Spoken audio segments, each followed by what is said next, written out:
Que le Seigneur nous bénisse ensemble, les frères. Amen. Et je salue tout un chacun de vous de mes propres mains. Euh, je crois que aujourd'hui nous abordons un aspect de notre sujet qui, pour moi, semble être l'aspect le plus important concernant le sujet que nous sommes en train de regarder depuis déjà euh, deux rencontres, les deux dernières rencontres. Parce que la fête des expiations, en réalité, nous parle de la seconde venue du Seigneur. Autrement dit, la seconde venue du Seigneur est l'accomplissement donc complet donc de la fête des expiations. Et c'est de ça que nous voulons parler aujourd'hui. Cette réalité de la fête des expiations est quelque chose qui traverse toute l'Écriture, donc de la Genèse à l'Apocalypse. Et toute l'Écriture est imprégnée donc de cette réalité, de la fête des expiations. Et le propos donc des expiations, de la fête des expiations, c'est la réconciliation, c'est la restauration, c'est la rédemption. Et on pourrait même dire c'est le jubilé de notre rédemption, c'est le propos, c'est le message central, donc de la fête des expiations. Et je crois que pour nous tous qui sommes là, ce que nous recherchons tous, c'est la bienheureuse espérance, qui n'est rien d'autre que la manifestation de notre Seigneur Jésus-Christ, son apparition. C'est ce que nous recherchons tous. Et parce que nous sommes dans cette attente, parce que nous recherchons cette bienheureuse espérance, je crois que ce que nous avons dans le cœur n'est pas différent de Israël dans la chair qui attendait que Aaron sorte donc du sanctuaire à la journée des expiations. Et pendant que Aaron était là-bas en train de faire le sacrifice, c'était dans une atmosphère donc d'humiliation de leurs âmes. Nous ne voulons pas parler seulement de ce sujet, mais nous voulons aussi que le Seigneur nous amène à humilier nos âmes, parce que c'est une exigence donc de cette fête-là. Le Seigneur demande à ce que son peuple s'humilie, humilie son âme dans le jeûne et dans la prière. Que cela nous caractérise au nom de Jésus. Je voudrais que nous puissions regarder deux passages en parallèle pour introduire ce sujet-là. Le premier passage va être celui de Hébreux chapitre 9, verset 26 au verset 28. Comme je le disais à l'instant, ce que nous recherchons tous, ce que nous attendons tous, c'est la manifestation de notre Seigneur Jésus, son apparition, qui est notre bienheureuse espérance.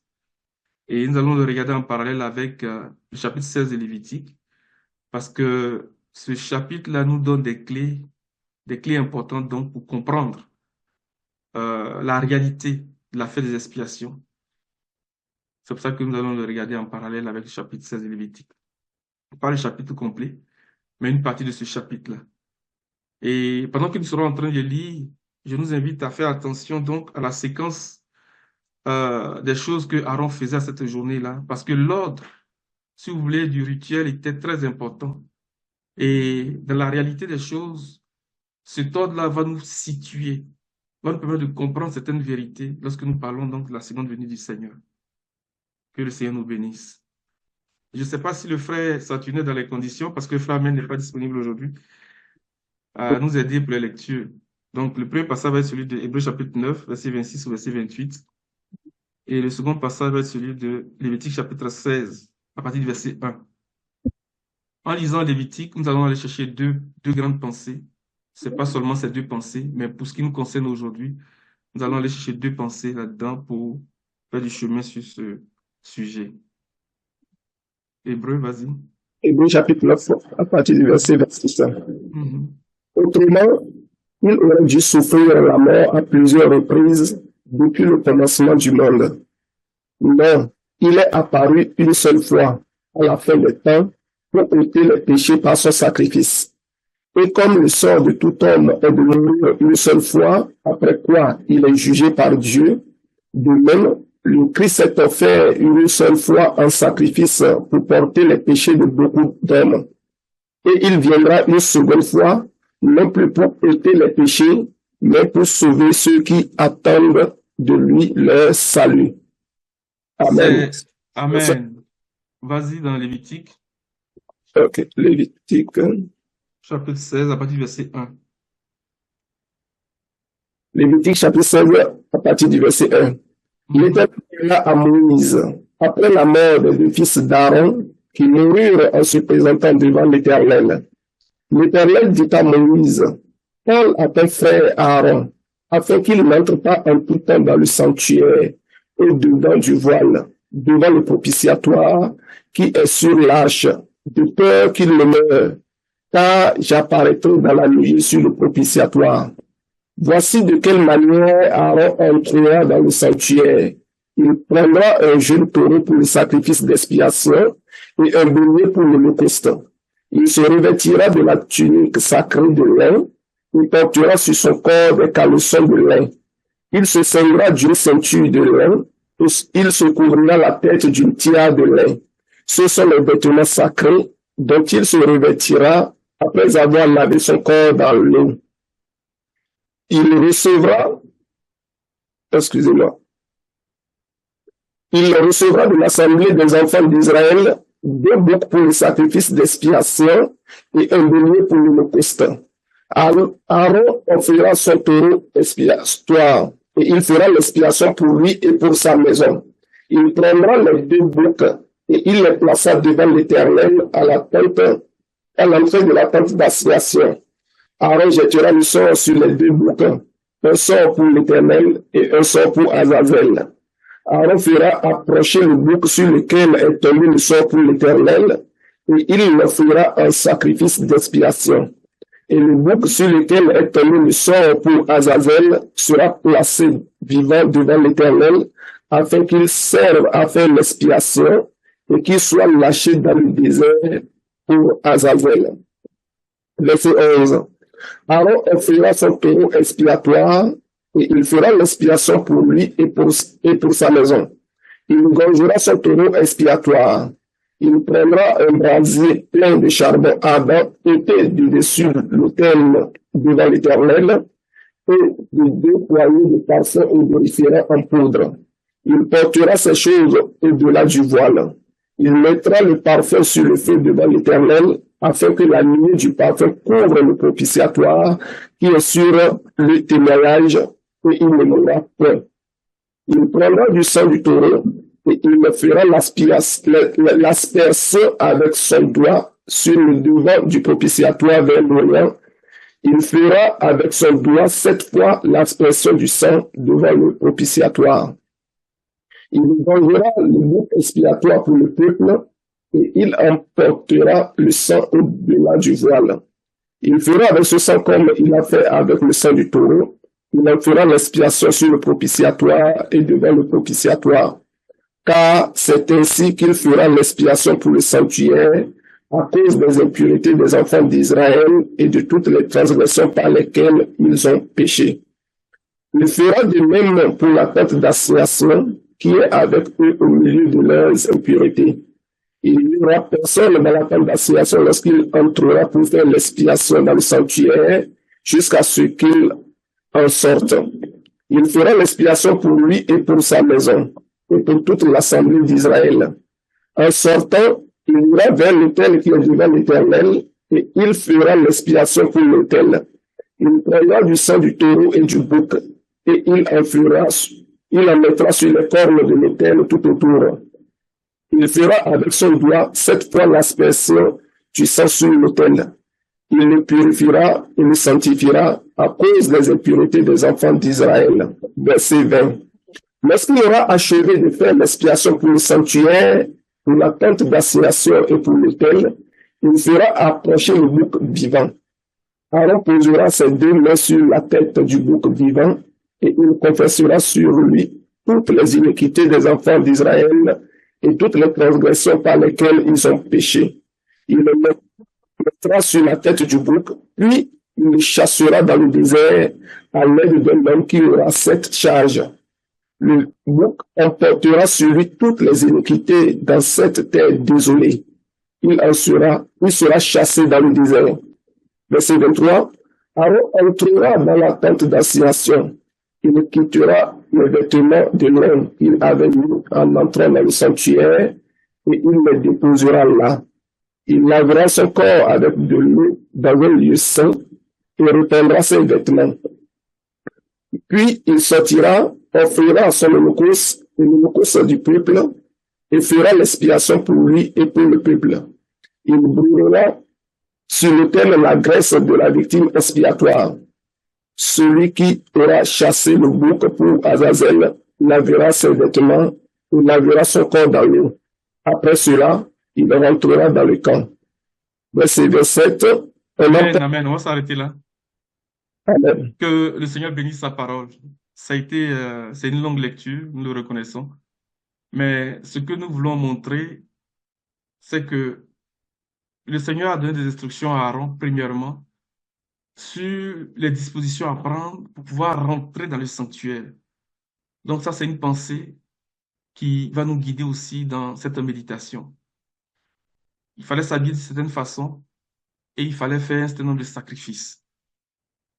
La deuxième chose que nous remarquons dans la séquence du rituel de Lévitique chapitre 16, c'est que au moment où Aaron sortait du sanctuaire, avant que les péchés ne soient transférés sur le bouc Azazel et chassés dans le désert, la purification, pour ne pas dire l'expiation du sanctuaire et du peuple était déjà accomplie.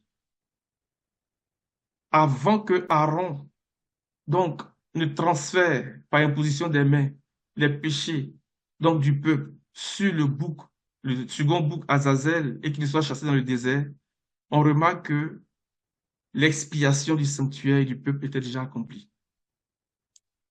Ce qui veut dire que lorsque nous parlons de la seconde venue du Seigneur, ou bien lorsque Hébreu nous dit que pour nous qui sommes dans l'attente de la manifestation de notre Seigneur Jésus, c'est aussi une façon de dire que lorsque l'expiation du sanctuaire aura été accomplie, en ce moment-là, le Seigneur apparaîtra à ceux qui l'attendent pour leur salut, pour leur sotéria, pour leur rédemption.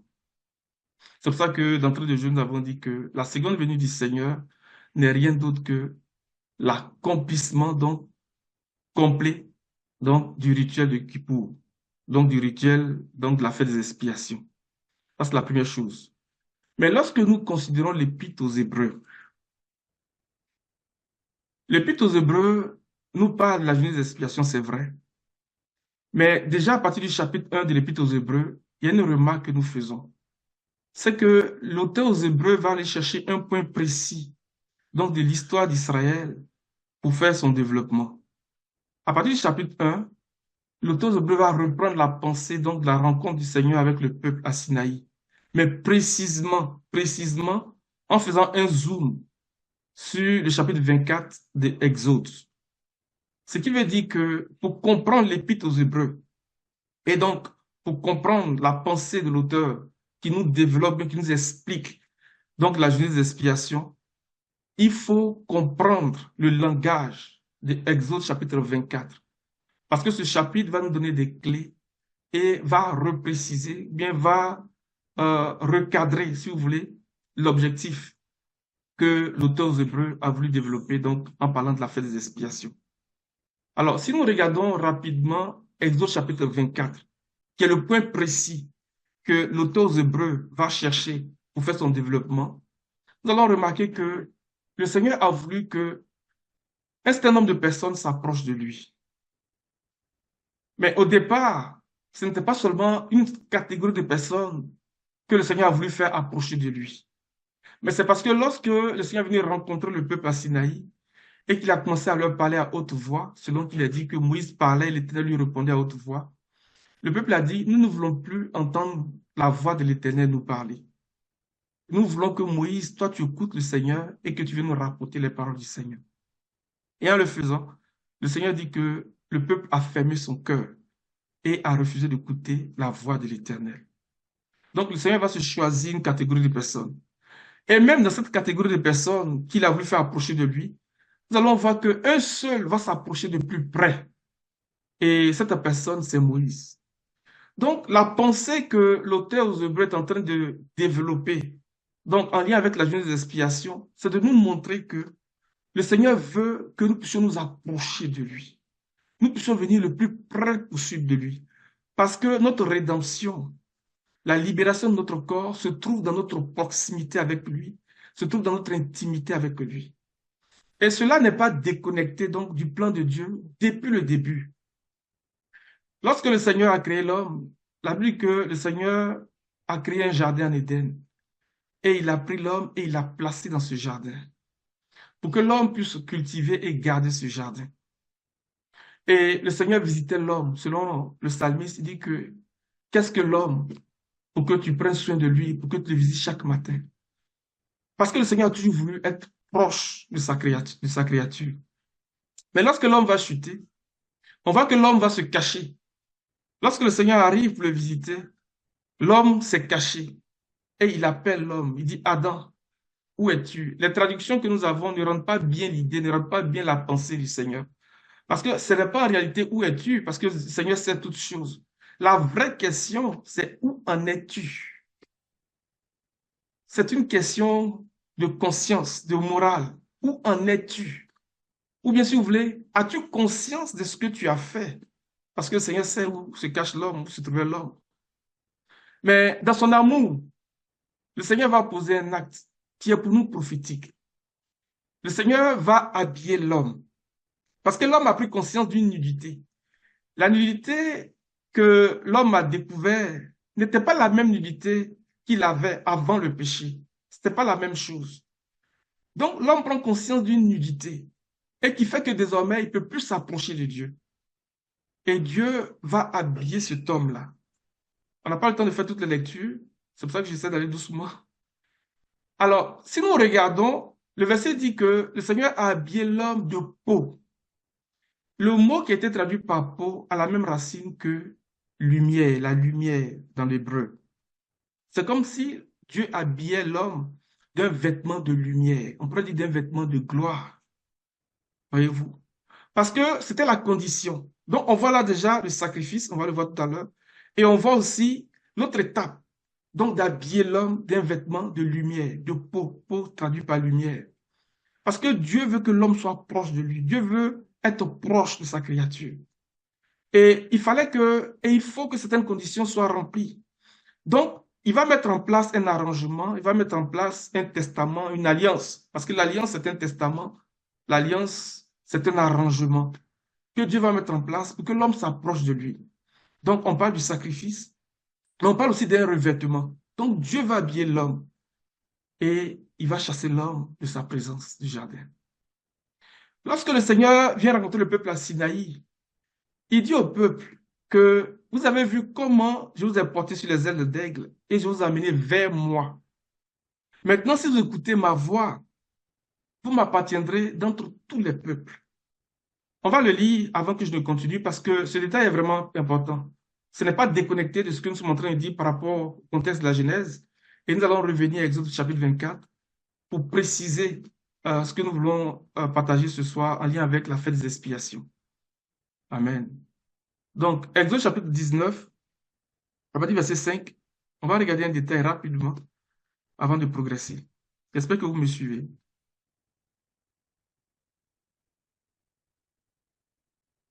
Frère Saturnin, tu es dans les Amen. conditions? Oui, je suis là. Vas-y. Sur la parole. Exode 19 à partir du verset 5. Oui. Maintenant, si vous écoutez ma voix et si vous gardez mon alliance, vous m'appartiendrez entre tous les peuples, car la terre est à moi.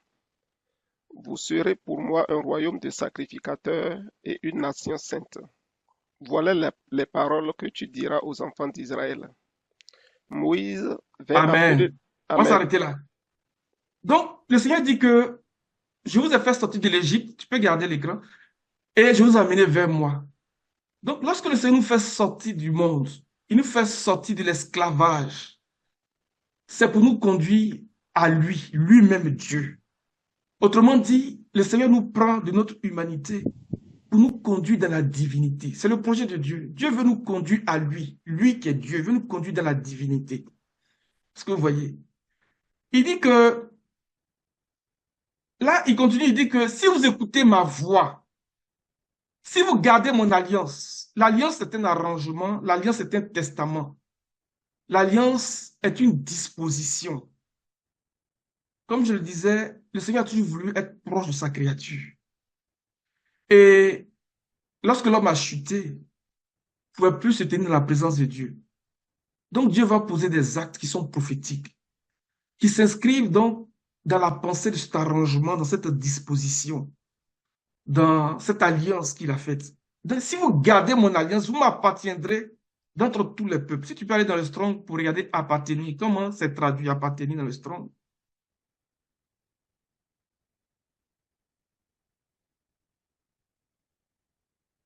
Zéro cinq 459. Mhm. C'est traduit par possession, propriété. Propriété de valeur, trésor particulier, trésor richesse. Donc, ça veut dire que si vous écoutez ma voix, si vous gardez mon alliance, vous m'appartiendrez. Ça veut dire que vous serez ma propriété de valeur, parce qu'on peut avoir beaucoup de propriétés, on peut avoir des possessions. Mais dans ces possessions-là, il y a des possessions particulières. Et le Seigneur dit que vous serez ma propriété, ma possession, mais une propriété de valeur, mon trésor particulier, ma richesse. C'est ce que le Seigneur dit au peuple. Est-ce que vous voyez? Mais il continue pour dire que vous serez pour moi un royaume de sacrificateurs. Donc la propriété de valeur, le trésor particulier de Dieu, c'est un royaume de sacrificateurs. Alléluia. Mais un royaume de sacrificateurs, pardon, qui est parvenu donc à la divinité. Parce qu'il dit que je vous ai fait sortir de l'Égypte, pour vous amener vers moi. Donc le Seigneur nous prend pour nous conduire à lui, lui qui est Dieu. Donc nous conduit dans la divinité. Donc c'est ceux qui vont atteindre cette divinité-là, qui vont appartenir à Dieu comme sa propriété de valeur, comme sa possession, son trésor particulier. C'est pour ça que l'Église est la plus grande possession de Dieu dans le monde. L'Église est la plus grande possession de Dieu dans le monde. Et dans l'Église, la plus grande possession de Dieu, ce sont ceux qui travaillent au sacerdoce. Parce qu'il dit que vous serez pour moi un royaume de sacrificateurs. Il dit, voilà les paroles que tu diras au peuple, aux enfants d'Israël. C'est tout ce que Dieu demande. Mais on voit plus tard que pour que certains puissent exercer le sacerdoce, pardon, il a fallu qu'ils soient habillés. Donc ça rejoint la pensée du Seigneur depuis le début. Lorsqu'il est venu voir Adam, Adam se cachait, il a fait le sacrifice, permettez l'expression, et il a habillé Adam de peau. Le mot peau est traduit par lumière, à la même racine que le mot lumière. Donc il habille de lumière, il habille de gloire. Parce que Adam était privé de la gloire de Dieu à cause du péché. Donc le Seigneur va l'habiller. C'est l'arrangement, c'est le cadre. Est-ce que vous voyez? Donc ce royaume de sacrificateurs-là, le Seigneur va les habiller d'une certaine façon. Et c'est ce qu'il va décrire au chapitre 28. Mais ce qu'il dit ici, dans le chapitre 19 d'Exode, concernait tout le peuple. Et là, ils ont dit non, on a peur. Il ne faut plus que Dieu nous parle. Et la Bible dit qu'ils ont fermé leur cœur. Ils se sont tournés vers l'Égypte. Dès cet instant, ils ont fermé leur cœur. Tout à l'heure, quand on va progresser dans l'Épître aux Hébreux, pour rejoindre la pensée que l'auteur aux Hébreux veut développer, en allant chercher ce point précis. Donc, dès le premier chapitre de l'Épître aux Hébreux, en rapport avec les autres 24, on va comprendre un peu mieux ce que nous sommes en train de dire. Quand on va dans le chapitre 24 d'Exode, parce que le peuple a dit non, il ne faut pas nous parler, donc le Seigneur va prendre une catégorie de personnes. Mais même dans cette catégorie de personnes-là, il y a un seul qui va s'approcher plus du Seigneur, qui va rentrer même dans l'intimité. Et certaines versions vont parler même du fait que Moïse a été confondu avec la nuée, comme si son corps était devenu un corps de nuée. Alléluia. Et c'est ce que l'auteur aux Hébreux vient chercher pour nous parler de la journée d'expiation. Il vient chercher ce point précis-là, pour mettre le doigt sur le fait que Dieu a toujours voulu que l'homme s'approche de lui, ou bien que lui-même s'approche de l'homme. Et c'est ce qui va expliquer donc les réactions du tabernacle. Parce que tout le monde ne peut pas s'approcher de Dieu comme ça. Donc le Dieu va mettre en place un cadre pour permettre aux hommes de s'approcher de lui, moyennant un sacrifice. Et même parmi le corps des sacrificateurs, ce n'est pas tous qui pouvaient aller au-delà du second voile. Il y avait seulement un seul. Et l'un des aspects de la journée d'expiation, c'est de comprendre que la journée d'expiation est caractérisée, est marquée par le travail du souverain sacrificateur. Parce que c'est lui seul qui pouvait aller au-delà du second voile. Mais il pouvait aller seulement une fois par année. Oh, Dieu a dit à Moïse, c'est là que je te rencontrerai. C'est là que je t'apparaîtrai. Donc, il faut aller là-bas. Et comment on fait pour aller là-bas? C'est ce que l'expérience de la journée d'expiation nous présente. Et l'auteur aux Hébreux va aller chercher ces images-là pour nous enseigner ces choses. Frère, tu vas aller avec la lecture donc, de Exode chapitre 24. Donc, je reprends pour dire que quand on regarde Lévitique chapitre 16, nous avons des clés, nous avons de grandes pensées qui nous permettent de comprendre donc la seconde venue du Seigneur, qui n'est rien d'autre que l'accomplissement complet de la journée d'expiation. Mais de ce que nous avons lu, nous avons vu qu'au moment où Aaron sortait du sanctuaire, avant que les péchés ne soient confessés sur la tête du bouc émissaire, le sanctuaire était déjà purifié. La réconciliation avait déjà eu lieu. Et cette étape correspond à la pensée de l'auteur aux Hébreux que nous avons lu premièrement, qui dit qu'il apparaîtra à ceux qui l'attendent pour leur salut, pour leur sotéria. Mais sans rapport avec le péché. Ça veut dire qu'au moment où il sort, la question du péché en rapport avec le peuple et le sanctuaire est déjà réglée. Ce qui me dit de façon implicite que l'autre étape, qui est de confesser les péchés sur la tête du bouc émissaire, de le renvoyer dans le désert, parle d'un événement futur. C'est une prophétie qui est à venir aussi. Mais nous ne parlerons pas de cela. Alléluia. Donc, tu reviens dans Exode, s'il te plaît, mon frère. À partir du verset 1, c'est ça? Oui, vas-y. Parfait. Dieu dit à Moïse, monte vers l'Éternel, toi et Aaron, Nadab et Abihu, et 70 des anciens d'Israël, et vous vous prosternerez de loin. Moïse s'approchera seul de l'Éternel, les autres ne s'approcheront pas, et le Amen. peuple ne montera point avec lui. Amen. Tu nous appelles, tu dis, vous monterez vers moi, et puis tu dis, vous allez rester loin, et puis un seul va s'approcher. Pourquoi? Nous tous on va s'approcher. Pourquoi un seul va rester, un seul va s'approcher, et puis les autres vont rester? Pourquoi? Mais le Seigneur est tenté de nous révéler quelque chose. En termes de longueur de consécration, en termes de sacrifice. Continue la lecture d'abord, vas-y. Verset 3. Moïse vint rapporter au peuple toutes les paroles de l'Éternel et toutes les lois. Le peuple entier répondit d'une même voix, nous ferons tout ce que l'Éternel a dit. Moïse écrivit toutes les paroles de l'Éternel. Puis il se leva de bon matin. Il bâtit un autel au pied de la montagne et dressa 12 pierres sur les 12 tribus d'Israël. Il envoya des jeunes hommes, enfants d'Israël, pour offrir à l'Éternel des holocaustes et immoler des taureaux en sacrifice d'action de grâce. Moïse prit la moitié du sang qu'il mit dans des bassins et il répandit l'autre moitié sur l'autel. Il prit le livre de l'Alliance et le lut en présence du peuple. Ils dirent, nous ferons tout ce que l'Éternel a dit et nous obéirons. Moïse prit le sang et il le répandit sur le peuple en disant, voici le sang de l'Alliance que l'Éternel a faite avec vous selon toutes ses paroles. On va s'arrêter là pour Verset 9. l'instant. Vous voyez cette étape-là, si vous lisez Hébreux chapitre 1, la Bible dit que Dieu a parlé de plusieurs manières, à plusieurs reprises à nos pères par les prophètes. Mais dans certains qui sont les derniers, il a parlé, comme si Dieu a fini de parler. Et effectivement, il a fini de parler parce que le Fils est la plénitude de la révélation de la parole de Dieu. Donc, il a parlé par le Fils. Le Fils qui est l'image de sa personne, qui est l'empreinte de sa personne, le reflet de sa gloire et tout, ainsi de suite. Il dit qu'après avoir fait la purification des péchés, il s'est assis à la droite, donc la majesté divine. Vous voyez ici, Moïse, il descend, il rapporte les paroles de Dieu au peuple et il va faire l'aspersion. C'est un acte prophétique pour montrer comment Christ allait venir faire donc, la purification des péchés avant de repartir. Et c'est ce que Moïse est en train de faire ici. Dans ce schéma, dans cette image, on peut voir deux fonctions en lien avec Moïse.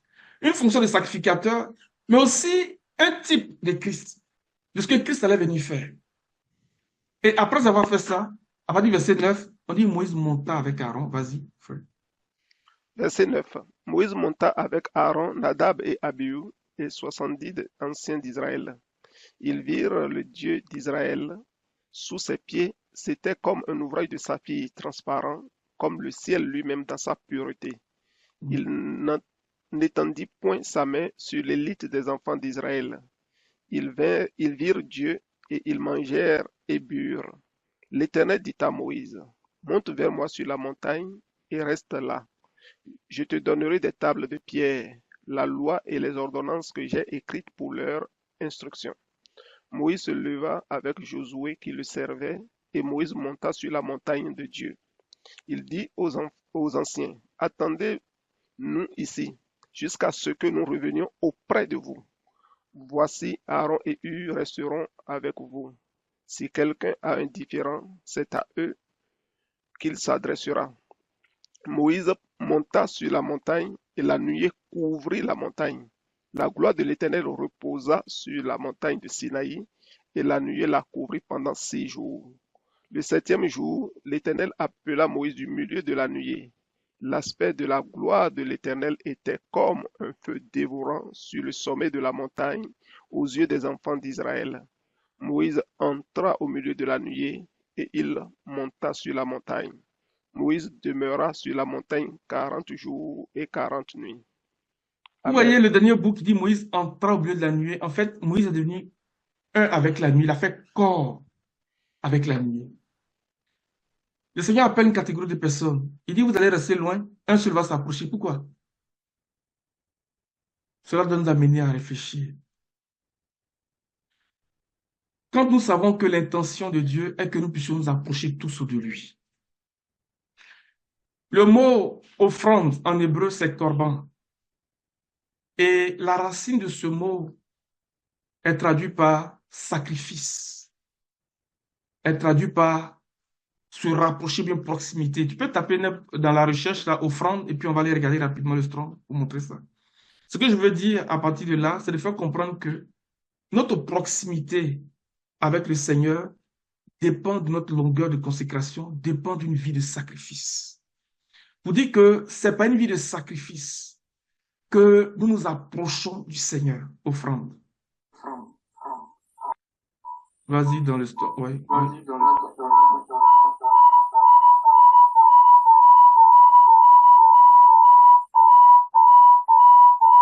Non, c'est pas. Reviens, s'il te plaît. Ici, c'est dans le Nouveau Excusez-moi. Testament. C'est chez moi ici. Désolé. Reviens dans. Tu peux ouvrir directement Nombre.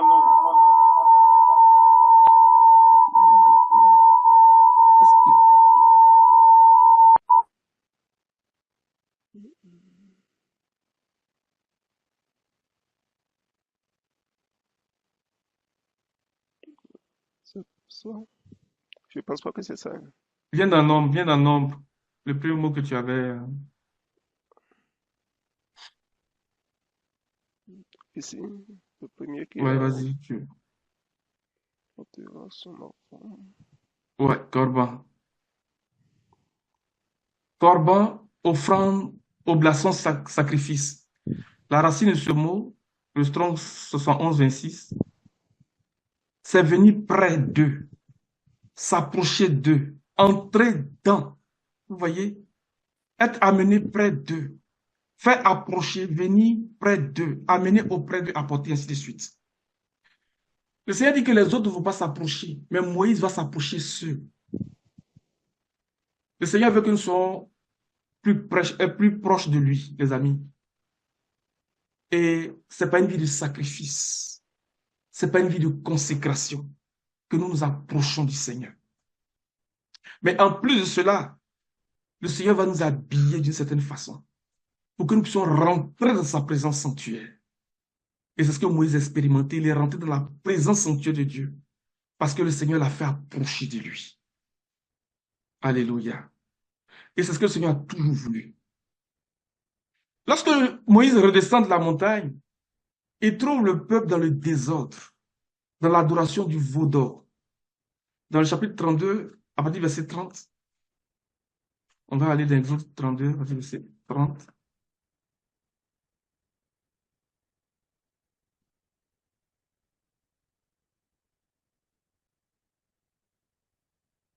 Moïse dit au peuple, le lendemain, Moïse dit au peuple, vous avez commis un grand péché. Maintenant, je vais monter vers l'Éternel. Peut-être le pardon, est-ce que je peux voir l'autre bout? Vers l'Éternel. Saturnin, est-ce que tu peux... le Tu peux Dieu le parce que je ne lire. vois pas bien. Ah, tu ne vois pas bien? Tu peux lire pour moi le verset 30, s'il te plaît. Ok, parfait. Le lendemain, Moïse dit au peuple, vous avez commis un grand péché. Je vais maintenant monter vers l'Éternel. J'obtiendrai peut-être le pardon de votre péché. Vous voyez, il dit, j'obtiendrai peut-être le pardon de vos péchés. Le mot qui a été traduit par pardon ici, c'est expiation. Tu peux aller dans le Strong encore. On fait beaucoup de manipulations, mais c'est pour être sûr qu'on comprenne mieux. Alléluia.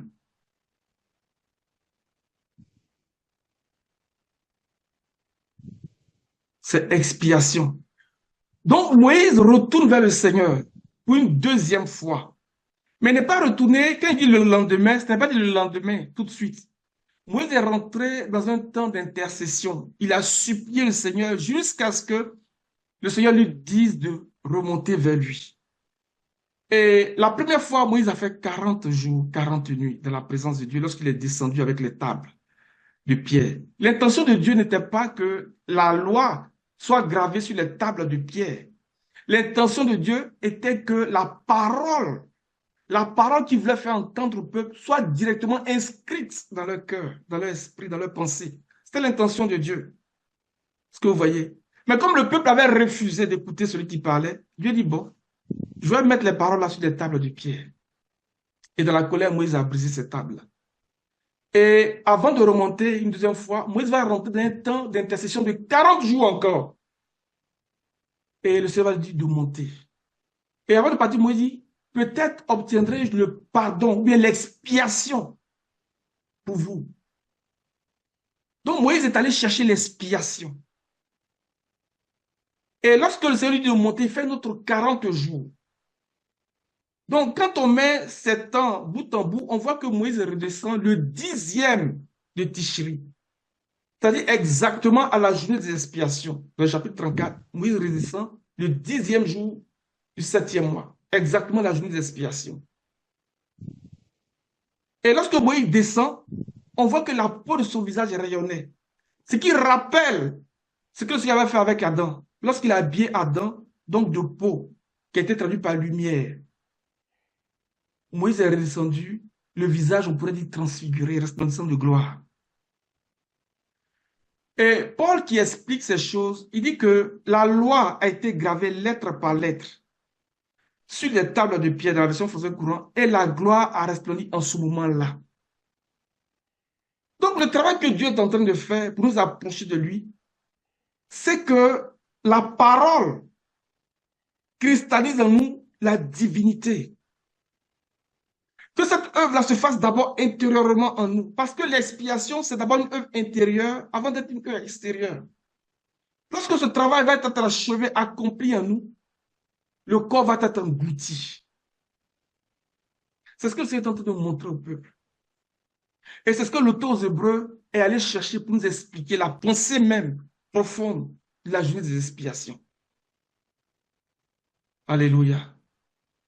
Mais ce même épisode de Moïse qui redescend la deuxième fois correspond, ou bien était une image, donc de la seconde venue de Christ, du Seigneur, qui était aussi un parallèle à la journée des expiations. Donc ce que Aaron faisait là, le 10 de Tishri là, c'est ce que Moïse a fait lorsqu'il est dans la présence de Dieu pour la deuxième fois et qu'il est redescendu, le visage rayonnant de gloire avec les tables. Et il dit que peut-être obtiendrai-je l'expiation. Le pardon, c'est l'expiation. C'est ce qui apaise. Lorsque Adam a péché, Job dit que Dieu était fâché contre lui. Il a dit, va te cacher jusqu'à ce que ma colère soit passée. Mais quand est-ce que ta colère va passer? Il faut quelque chose pour apaiser Dieu. Avant que le Seigneur ne parle à Adam, pour qu'Adam ne ressorte. C'est l'expérience de l'expiation qui va nous faire rentrer dans ces choses. C'est pour ça que l'apôtre Paul, parlant à l'église de Corinthe dans 2 Corinthiens 3 que nous avons évoqué à l'instant, disait que la loi a été gravée lettre par lettre sur des tables de pierre et la gloire resplendit en ce moment-là. Mais ce n'était pas l'intention de Dieu au départ pour tout le peuple. L'intention de Dieu était que le peuple reçoive sa parole. Donc lorsque nous parlons de la journée des expiations, nous sommes en train de parler de cette œuvre que Dieu est en train de faire en nous que la parole là, devienne un être, pour que la parole prenne un corps. C'est de ça que nous sommes en train de parler. Et lorsque nous parlons de la seconde venue du Seigneur, ce n'est rien d'autre que de dire que c'est l'expérience qui va nous introduire dans l'incorruptibilité et dans l'immortalité. Et nous allons le voir dans quelques instants. Vous voyez que nous allons de parallèle en parallèle établir les choses. Ça, c'est Moïse dans Exode 34. Maintenant, quand on vient à l'épisode de la transfiguration, qui rappelle aussi la journée des expiations, parce que la façon dont le Seigneur s'est dévoilé aux apôtres, c'était de cette même façon que le Seigneur avait dit à Aaron de s'habiller, dit, voici de quelle manière tu vas rentrer. Si tu veux t'approcher de moi, voici comment tu peux venir plus proche de moi. Et ça rappelle aussi ce que Moïse a présenté de cette façon au peuple lorsqu'il est descendu à le visage rayonnant. Alléluia. Est-ce que vous me suivez? Amen. On va aller dans Matthieu chapitre 16, verset 27, verset 28. Et on va rentrer un peu dans le chapitre 17. Alléluia. Matthieu chapitre 16, verset 27, verset 28. On va le lire premièrement avant de lire le chapitre 17. Vas-y, frère, tu peux projeter ton écran. Matthieu chapitre 16, verset 27 à 28. Mhm. Car le Fils de l'homme doit venir dans la gloire de son Père avec ses anges, et alors il rendra à chacun selon ses œuvres. Je vous le dis en vérité, quelques-uns de ceux qui sont ici ne mourront point qu'ils n'aient vu le Fils de l'homme venir dans son règne. Amen. Amen. Chapitre 17, verset 1. 6 jours après, Jésus prit avec lui Pierre, Jacques et Jean, son frère, et il les conduisit à l'écart sur une haute montagne. Il fut transfiguré devant eux. Son visage resplendit comme le soleil, et ses vêtements devinrent blancs comme la lumière. Et Amen. On voici, s'arrête là pour l'instant. Amen. Il dit que quelques-uns, au chapitre 16, quelques-uns de ceux qui sont ici ne mourront pas avant d'avoir vu venir le royaume de Dieu venir dans toute sa puissance. Dans le contexte immédiat, on a compris que ceux qui ont vu ces choses, c'était les apôtres avec qui il était sur la montagne. Mais au chapitre 17, il y a un détail. Il dit 6 jours après. C'est 6 jours prophétiques. Parce que pour bien comprendre, donc, l'œuvre de la rédemption, il faut comprendre aussi le plan de Dieu sur 7000 ans. Et dans les Écritures, vous allez voir beaucoup de descriptions en rapport avec ce 6 jours. Le 6 jours de la création et le 7e jour du repos du Seigneur, qui était une image du jour de l'Éternel. L'apôtre Pierre nous dit qu'un jour devant le Seigneur, c'est comme 1000 ans. Et 1000 ans, c'est comme un jour. En fait, ce 6 jours ici, c'est aussi une indication prophétique. Parce que de Adam jusqu'à Christ, il y a environ 4000 ans. Et depuis la première venue du Seigneur jusqu'au temps dans lequel nous avons déjà dépassé les 2000 ans. Et nous sommes en train de rentrer dans le 7e jour. 7000 ans. Donc, il y a comme un plan de Dieu sur 7000 ans, sur 7 jours. Alléluia. Et il faut comprendre ces choses. Et il y a beaucoup de descriptions en rapport avec ce plan de Dieu sur les 6 jours, bien sur les 7000 ans, que nous retrouvons dans les Écritures. Ici, il dit 6 jours après, Jésus va prendre quelques-uns avec lui, comme des gens qu'il a fait approcher de lui, et il va se dévoiler sous leurs yeux. Il va être transfiguré sous les yeux. Et lorsque nous parlons donc de la fête des expiations, c'est de ça que nous parlons.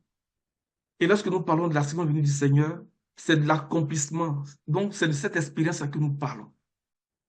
Pourquoi? Il a dit d'abord, quelques-uns ne mourront pas, hein. Gardons ça à l'esprit.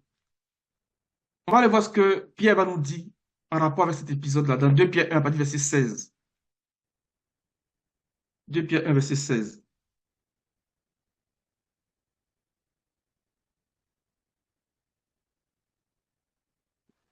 Deux Pierre 1, verset 16. À partir du Ce verset n'est 16, vas-y. pas, ce n'est pas en effet en suivant des fables habilement conçues que nous vous vous avons fait connaître la puissance et l'avènement de notre Seigneur Jésus-Christ. Mais c'est comme ayant vu sa sainteté de nos propres yeux. Regardez ce que Car Pierre dit. Il dit, ce n'est pas en suivant des fables habilement conçues que nous avons fait connaître la puissante venue de notre Seigneur Jésus. Mais c'est comme ayant vu sa majesté sous nos yeux. Mais il parle de quoi? Il parle de Matthieu 17. Je vais lire dans la version française courant ici, si tu permets, mon frère. En effet, lorsque nous vous avons fait connaître la puissance de notre Seigneur Jésus-Christ et que nous vous avons annoncé son retour, nous ne nous sommes pas laissés berner par des histoires inventées ou des mythes ingénieusement arrangés. Non, nous avons vu sa grandeur de nos propres yeux.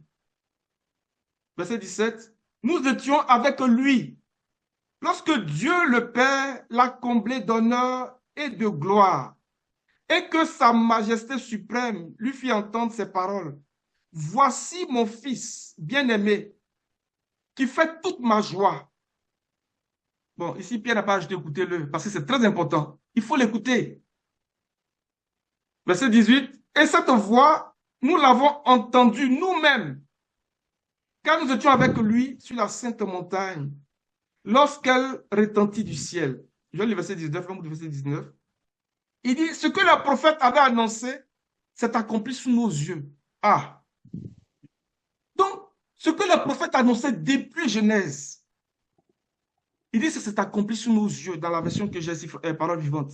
Ce que le prophète avait annoncé s'est accompli sous nos yeux.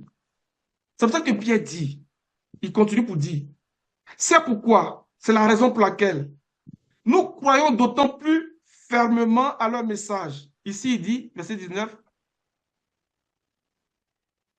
dans la version que tu as, frère Saturnin.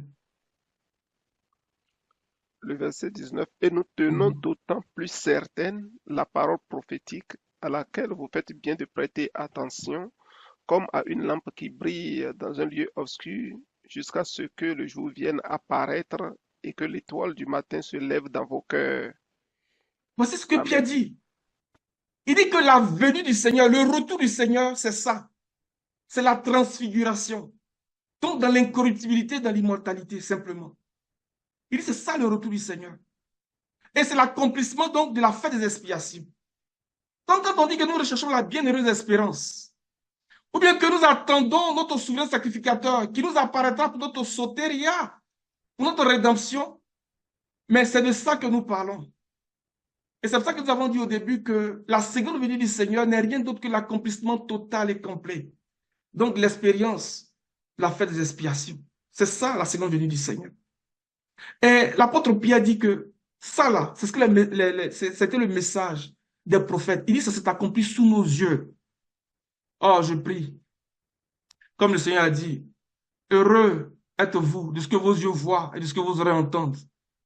Parce que beaucoup de prophètes et de sages ont désiré voir ce que vous voyez, ce que vous entendez. Mais leur a été dit que ce n'était pas pour eux. On pense à des hommes comme Daniel. Ce n'était pas pour eux, mais c'était pour nous. Il dit 6 jours après 6000 ans, nous le verrons venir dans sa gloire. Nous rentrerons dans ces choses, dans l'incorruptibilité, dans l'immortalité. C'est pour ça qu'il dit que plusieurs de ceux qui sont ici ne mourront pas. Ça, c'est vraiment intéressant. Parce que quand on va dans 1 Corinthiens chapitre 15, à partir du verset 50, mais regardez bien à partir du verset 51 ce que l'apôtre Paul dit comme déclaration, qui rejoint ce que nous sommes en train de regarder, et qui est la définition pour moi exacte même de ce qu'on appelle la seconde venue du Seigneur. Et après, on va lire 2 Thessaloniciens chapitre 1, verset 10. Vas-y. 1 Corinthiens chapitre 15 à partir du verset 50. Oui. Ce que je dis, frère, c'est que la chair et le sang ne peuvent hériter le royaume de Dieu, et que la corruption n'hérite pas l'incorruptibilité. Voici, je vous dis un mystère. Nous ne mourrons pas tous, mais tous nous serons changés, en un instant, en un clin d'œil, à la dernière trompette. La trompette sonnera, et les morts ressusciteront incorruptibles, et nous serons changés. Car il faut que ce corps corruptible revête l'incorruptibilité, et que ce corps mortel revête l'immortalité. Amen. Verset 54. Amen. On va s'arrêter là. Donc, il parle de l'incorruptibilité et de l'immortalité comme d'un vêtement. Et nous avons dit que lorsque le Seigneur vient trouver Adam qui se cachait de lui, de sa présence, le Seigneur va, de façon prophétique, nous montrer des aspects d'un arrangement, d'un testament, d'une disposition, pour que l'homme puisse s'approcher de lui. Parce que l'homme avait pris conscience d'une nudité qui n'était pas la nudité qu'il avait au départ, mais une nudité en lien avec un corps qui était devenu corruptible. Donc quelque chose de grave que l'homme avait constaté. Il ne peut plus venir à la présence de Dieu. Donc Dieu va l'habiller. Donc de peau. Le mot peau a la même racine du mot que lumière, donc gloire. Pour que l'homme puisse s'approcher de lui. Est-ce que vous voyez? Et il vient rencontrer le peuple à Sinaï. Il dit, vous tous là, si vous m'écoutez, si vous gardez mon alliance, si vous gardez la disposition que j'ai mis en place, l'arrangement que j'ai mis en place, vous m'appartiendrez, vous serez ma propriété de valeur, mon trésor particulier, ma richesse, ma possession. Vous serez pour moi un royaume de sacrificateurs. Et nous avons compris que cette possession de Dieu, ce trésor particulier, cette richesse de Dieu, c'est ce que Dieu prend de l'humanité, dans notre humanité, pour les conduire à lui-même Dieu, dans la divinité. Alléluia. Et donc, lorsque le peuple dit non, on ne veut pas que tu nous parles, il va choisir un groupe de personnes. Mais dans ce groupe de personnes-là, il y a un qui va s'approcher de plus près. Et plus tard, on va voir qu'il va instituer un corps de sacrificateur. Mais avant qu'il exerce le sacerdoce, il fallait qu'il soit habillé d'une certaine façon. Donc, si vous voulez le résumé, ou bien la pensée profonde de Dieu, en rapport avec les habits du souverain sacrificateur, c'est de nous amener à cette expérience de l'incorruptibilité et de l'immortalité. Mais quand on parle de revêtir l'incorruptibilité et de l'immortalité, ce n'est rien d'autre de dire que la parole devienne un être, que la parole prenne un corps, parce que c'est la parole de Dieu qui est incorruptible, celle qui est vivante, celle qui est permanente. 1 Pierre 1, à partir du verset 23. Donc, il faut que la parole la prenne un corps. C'est pour ça que l'apôtre Jean, qui est rentré dans ce mystère, va dire qu'au commencement, la parole existait déjà. La parole était avec Dieu, la parole était Dieu. Et rien de ce qui a été fait n'a été fait sans elle. En elle, il y avait la vie. Cette vie était la lumière des êtres humains. Et la parole est devenue un homme. La parole est devenue chair. La parole est devenue un tabernacle. Le mot qui a été utilisé pour dire que la parole a habité là, c'est tabernacle. Donc la parole a tabernacle. Donc, ça nous introduit déjà d'avance, on s'avance un peu pour parler même de la fête des tabernacles. La fête des tabernacles, ce n'est rien d'autre que la parole devenait un être. La parole prenait un corps. Mais ce qui est particulier avec Jean, dans le chapitre 1 de l'évangile de Jean, dans cette déclaration, c'est que Jean reprend l'épisode de la transfiguration. Le verset 14 de Jean chapitre 1, là. Ce n'est pas la gloire au sens des miracles. Suivez-moi bien. Ce n'est pas la gloire. Il dit que, tu vas nous aider, frère. Jean chapitre 1, verset 14.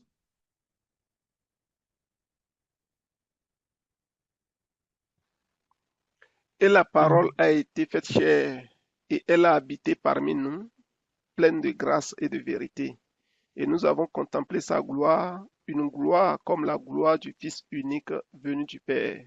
Amen.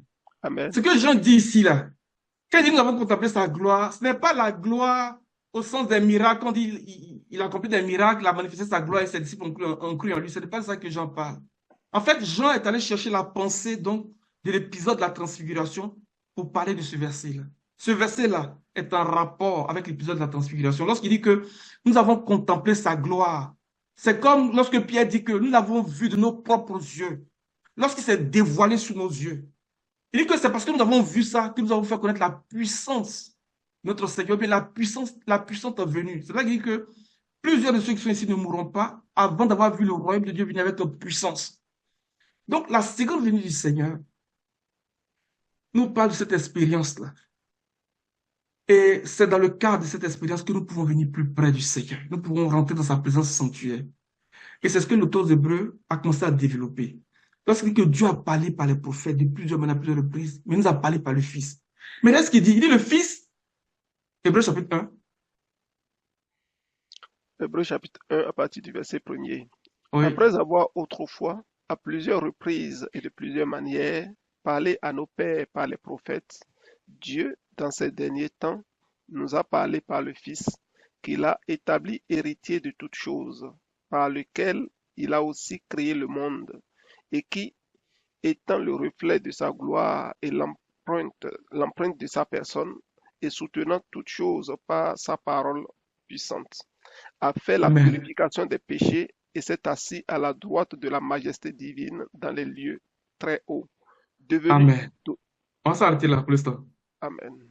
Il dit le Fils est le reflet de sa gloire. Réfléchissez un instant sur ce mot reflet. Quand on parle de reflet, la- l'un des versets qui nous aide à comprendre mieux cette pensée-là, c'est dans Proverbe. Proverbe dit quoi? Il dit que de même que l'eau reflète un visage, le cœur de l'homme reflète l'homme. L'Ecclésiaste nous dit que quand tu regardes ton visage dans l'eau, tu vois ton visage. Donc c'est l'eau qui va refléter ton visage. OK? Il dit le cœur de l'homme reflète l'homme. Il dit que le Fils est le reflet de la gloire de Dieu. Ce qui veut dire que le Fils, là, il atteint un niveau, un état où il a réalisé pleinement le projet de Dieu, au point que Dieu se voit en lui. Comme s'il devient un miroir au travers duquel Dieu se voit. Et il y a une image assez forte qui nous permet aussi de comprendre cette œuvre d'expiation. On nous parle de l'orfèvre, qui n'a pas d'instrument de mesure pour mesurer la pureté de l'or. Et comment il peut s'assurer que l'or est pur? Après l'avoir exposé à la chaleur pour enlever les scories et tout ce qui est impureté. C'est lorsque il voit son visage à travers l'or. En ce moment-là, il sait que l'or est devenu pur. Lorsque l'or reflète son visage, en ce moment-là, il sait que l'or atteint son état de pureté parfaite. Nous utilisons cette image-là pour comprendre ce que l'auteur des Hébreux dit ici. Le Fils est le reflet de sa gloire. Le reflet, il reflète Dieu. C'est pour ça que Paul, qui nous parle aussi, donc de la seconde venue du Seigneur, il dit, il viendra en ce jour-là. 2 Thessaloniciens chapitre 1, verset 9, verset 10. Être glorifié, être admiré en nous. Donc, quand on parle de Christ qui reviendra, ce n'est pas en dehors de nous. C'est un travail qui a commencé en nous. Donc, par la parole et par l'esprit.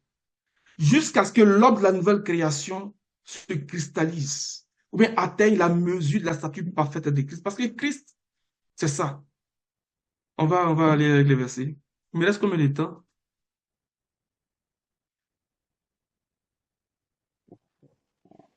2 Thessaloniciens chapitre 1, verset 9, verset 10, frère Saturnin. Amen. Ils Mhm. auront pour châtiment une ruine éternelle, loin de la face du Seigneur et de la gloire de sa force, lorsqu'il viendra pour être en ce jour-là glorifié dans ses saints et admiré dans tous ceux qui auront cru, car notre témoignage auprès de vous a été cru. Amen. Regardez, il viendra en ce jour-là, glorifié. Je ne vois pas bien ton. Dès que tu as beaucoup zoomé, bien c'est mon. Il viendra en ce jour-là être admiré et glorifié dans ses saints. Admiré et glorifié dans ses saints. Comment? Christ en nous, l'espérance de la gloire. On va lire Galates chapitre 4, verset 19 et Colossiens chapitre 1, à partir du verset 26. Quand on parle de Christ, on parle de quoi? C'est notre espérance.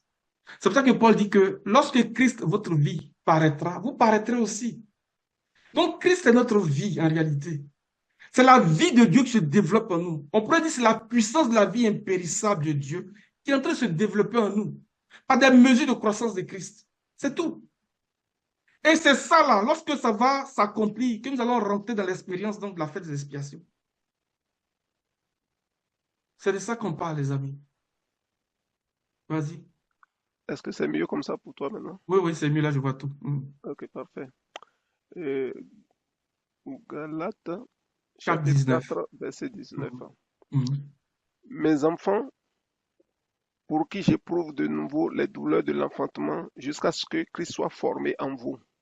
Regardez. Amen. Il dit jusqu'à ce que Christ soit formé en vous. Donc Christ, là, il est en nous. Quand Christ paraîtra, mais Christ n'est pas... On parle de Christ tête, ça c'est vrai, gardons ça à l'esprit, il ne faut pas qu'on l'oublie. Mais on parle aussi de Christ corps. Alléluia. Donc Amen. Christ est en nous. Il faut que Christ soit formé en nous. Mais il va se former comment? Mais avant de répondre à cette question, on va lire Colossiens chapitre 1, verset 26. Colossiens chapitre 1, verset 26. Le mystère caché de tout temps et dans tous les âges, mais révélé maintenant à ses saints, à qui Dieu a voulu faire connaître quelle est la glorieuse richesse de ce mystère parmi les païens, savoir Christ en vous, l'espérance de la gloire. Vous avez vu, Galates Amen. chapitre 4, verset 19 a dit quoi? Mes enfants pour qui je soupire les douleurs de l'enfantement jusqu'à ce que Christ soit formé en vous. Maintenant ici, il dit que le Christ en vous, là, c'est l'espérance de la gloire. Et ce Christ-là, c'est l'homme de la nouvelle création. C'est lui, l'homme de la nouvelle création. Mais il va se former comment? Par des mesures de croissance. On va lire on va lire trois passages d'abord pour établir ça. On va repartir dans notre passage de 2 Pierre 1, verset 20, verset 21, en parallèle avec 2 Timothée 3, verset 16. De Pierre Ouais. 1, verset 20, verset 21. Sachant tout d'abord vous-même qu'aucune prophétie de l'Écriture ne peut être un objet d'interprétation particulière, car ce n'est pas par une volonté d'homme qu'une prophétie a jamais été apportée, mais c'est poussé par le Saint-Esprit que des hommes ont parlé de la part de Dieu. Amen. Il dit, c'est poussé par le Saint-Esprit que des hommes ont parlé de la part de Dieu. Maintenant, 2 Timothée 3, verset 16. De Timothée chapitre 3,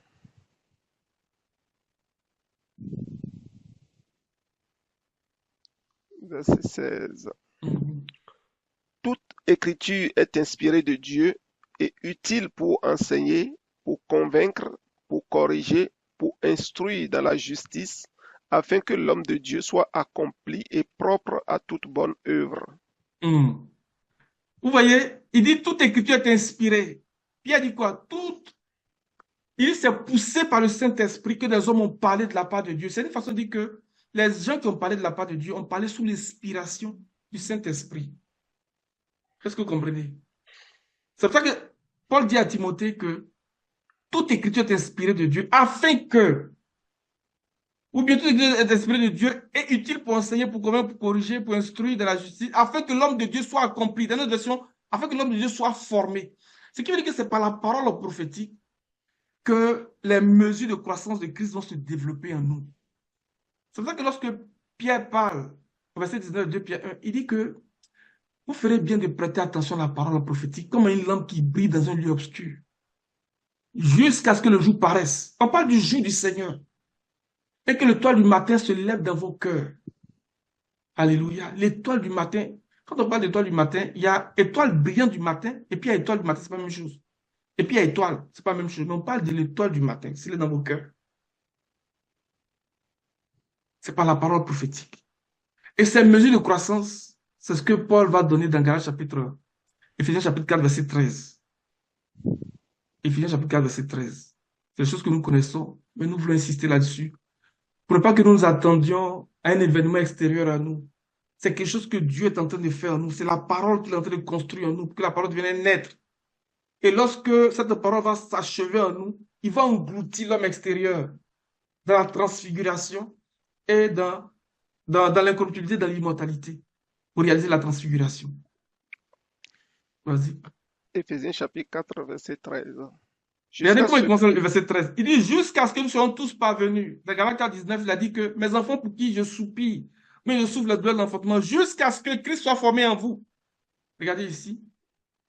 Vas-y. jusqu'à ce que nous soyons tous parvenus à l'unité de la foi et de la connaissance du Fils de Dieu, à l'état d'homme fait à la mesure de la stature parfaite de Christ. À la mesure de la stature parfaite de Christ, des mesures de croissance, à l'âge de Christ. C'est cet homme-là qui s'est dévoilé à l'épisode de la transfiguration. C'est pour ça que lorsque les choses se passent, le Seigneur dit, écoutez-le. Parce que lui, là, il a réalisé mon projet. Lui, là, il est devenu mon porte-parole. Parce que Moïse a dit que le Seigneur, votre Dieu, fera surgir du milieu de vous un prophète comme moi. Vous l'écouterez dans tout ce qu'il vous dira. Celui qui n'écoutera pas ce prophète sera exclu du milieu de son peuple. Donc, il dit maintenant, écoutez-le, parce qu'il est qualifié pour parler à mon nom. Écoutez-le, c'est la transfiguration. Alléluia. Et c'est ce que nous recherchons. On va lire deux passages, faire du chemin avant que je m'arrête parce que sinon le temps est en train de courir. On va mettre en parallèle maintenant avec tout ce qu'on a dit, parlant de la parole prophétique, du fait que Dieu veut nous habiller de lumière et tout ça. On va regarder le passage du Psaume 43, verset 3, en parallèle avec Matthieu chapitre 17. Vous allez voir le parallèle. Psaume 43, verset 3. Psaume 43, verset 3. Mhm. Envoie ta lumière et ta fidélité, qu'elle me guide, qu'elle me conduise à ta montagne sainte et à tes demeures. Envoie ta lumière et ta fidélité. Regarde dans 2 21, s'il te plaît. Tu vas Second voir ce qui... 21, le verset 3. 2 21, pas de vérité. Envoie ta lumière. Christ est la lumière, c'est lui aussi la vérité. Jean chapitre 1, qu'on a lu, dit que la parole est lumière et rien de ce qui a été fait n'a été fait sans elle. Donc, il dit ces deux choses-là vont me conduire à ta montagne sainte. Mais la lumière ici fait référence aussi à la parole prophétique. Alléluia. Il dit ces deux choses vont me conduire. Et Matthieu 17 dit quoi? 6 jours après, il prit avec lui Pierre, Jacques et Jean, son frère, et il les conduisit à l'écart sur une haute montagne. Est-ce que vous voyez? Il les conduisit à l'écart sur une haute montagne. Envoie ta lumière et ta vérité, même ta vérité, c'est ma traduction, qu'elle me guide et me conduise. Que la parole de Dieu, la révélation de la parole de Dieu qui est la lumière, qui est aussi la parole prophétique, soit grande.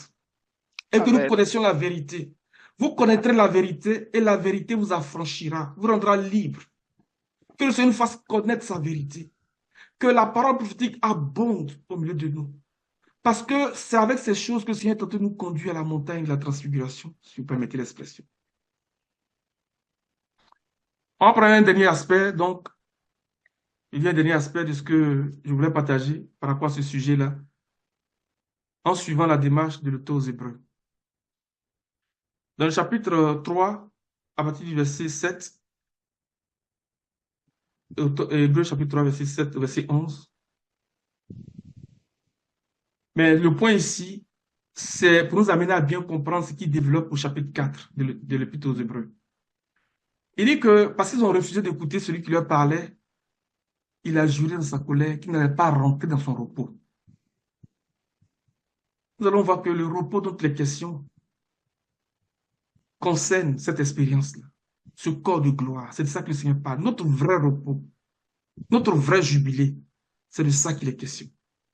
Et cette fête des expiations dont nous parlons n'est pas une fête des expiations ordinaire, c'est la fête des expiations, donc de l'année du jubilé. L'auteur des Hébreux dit que il est rentré dans le ciel même.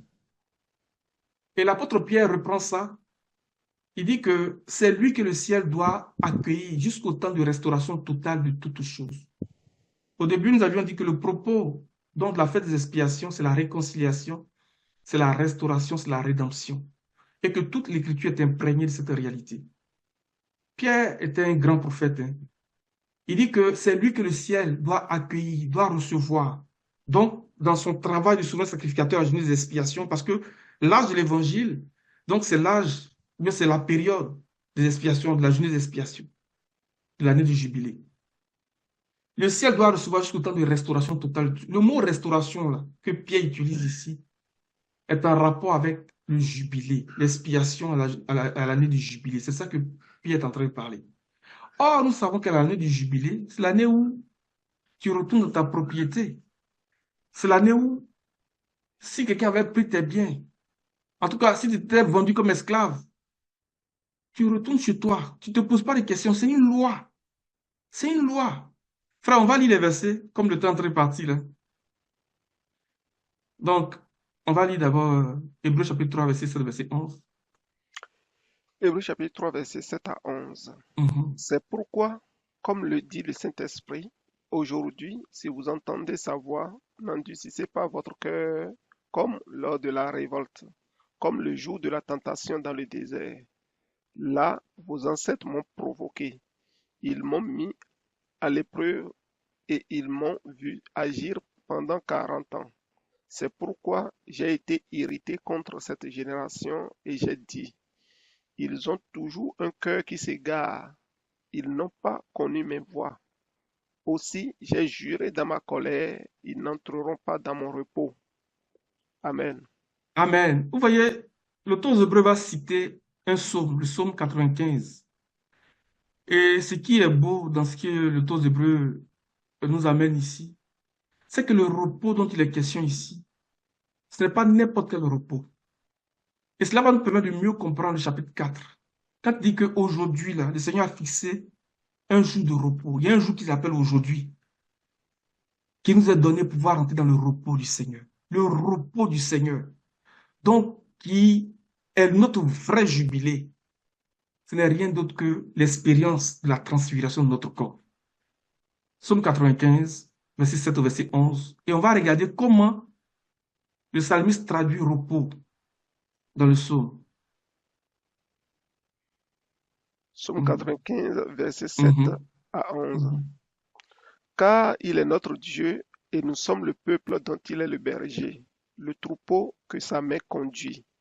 Aujourd'hui, si vous entendez sa voix, n'endurcissez pas votre cœur comme à Mériba, comme lors de la journée de Massa dans le désert. Là, vos ancêtres m'ont provoqué, ils m'ont mis à l'épreuve, bien qu'ils m'aient vu agir.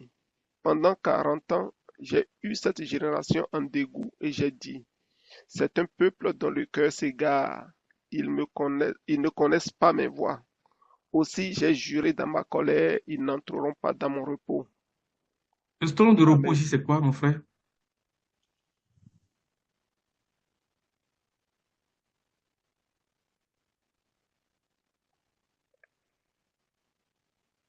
Repos, lieu de repos, quiétude. C'est le même nom que Manoah, le père de Samson. Mais ce qui est particulier avec ce mot, c'est qu'on le retrouve dans Ésaïe chapitre 11, verset 10, où il est dit que ce repos est une demeure, mais une demeure de gloire. Si tu vas dans les versets en parallèle, là, tu vas voir Ésaïe chapitre 1. Je- OK. Ésaïe 11, verset 10. Tu peux ouvrir le verset, s'il te plaît. Vous voyez, en ce jour-là, le rejeton d'Isaïe sera comme une bannière pour les peuples. Les nations se tourneront vers lui et la gloire sera sa demeure. Tu peux regarder demeure ici.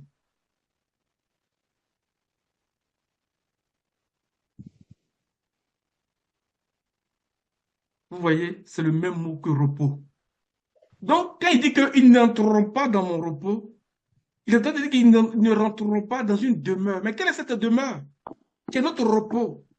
C'est le corps de gloire qu'on va avoir, les amis. C'est le corps de l'incorruptibilité, de l'immortalité. C'est ça notre vrai repos. C'est ça notre vraie demeure. C'est pour ça que Paul, dans 1 Corinthiens, il dit que ce corps est méprisable, il est faible, il est infirme, il est malade, il est animal, il est terrestre.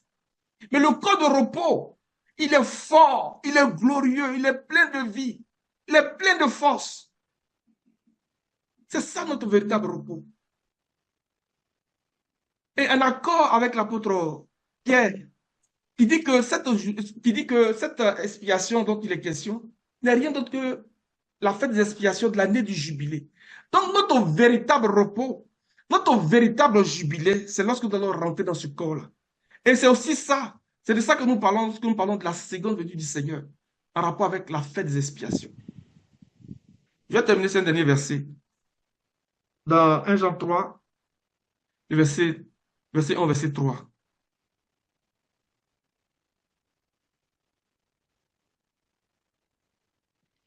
1 Jean 3, verset 1 à 3.